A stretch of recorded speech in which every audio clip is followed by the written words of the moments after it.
ہر بار قصور تربیت کا نہیں ہوتا، بعض اوقات کچھ رنگ صحبتوں کے بھی چڑھتے ہیں۔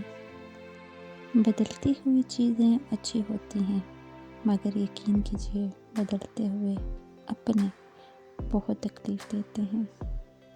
انسان بھی عجیب فطرت کا مالک ہے، یہ مرے ہوئے پر روتا ہے اور زندوں کو رلاتا ہے۔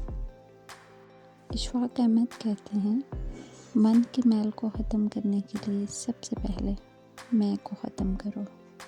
میں کو ختم کرنے کے لیے عاجز بننا ضروری ہے، اور عاجز بننے کے لیے ضروری ہے کہ تو اپنی ہستی تک بھول جا کہ تو کیا ہے۔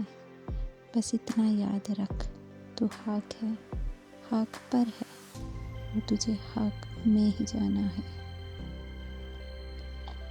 اشفاق احمد کہتے ہیں، آج اگر بچے سے کوئی چیز زمین پر گر جائے تو اس کی ماں رسالے سے نگاہیں اٹھا کر ہوں ہوں کر کے کہتی ہے، بری بات ہے، زمین سے اٹھا کر منہ میں نہیں ڈالنا، جراثیم لگ گئے ہیں۔ ہمارے ہاتھ سے اگر شاہی ٹکڑا چھوٹ کر کچے فرش پر گر جاتا اور ہم اسے اٹھا کر پھر کھانے لگتے تھے تو اماں دور ہی سے جوتی اٹھا کر کہتی تھی، نہ شکرے نہ دیدے، پہلے چوم کر اور پھر ماتھے کو لگا کر کھاؤ، رزق کی بے عزتی کی تو جان نکال دوں گی۔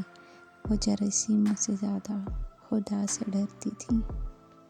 خاموشی اختیار کر لیں مگر گلہ مت کریں، گوشہ نشیں ہو جائیں مگر اپنا معیار مت گرائیں، عزت نہ ملے تو کنارہ کشی کر لیں، وقت کی بھیک نہ مانیں۔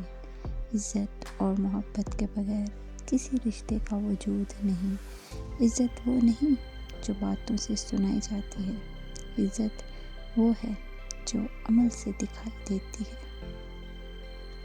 آج کی ویڈیو اگر پسند آئی اور مزید کوٹس آپ سننا چاہتے ہیں، اچھی باتیں، تو ضرور چینل کو سبسکرائب کریں، کومنٹس میں اپنی رائے دیں۔ نیو ویڈیو تک کے لیے اللہ حافظ۔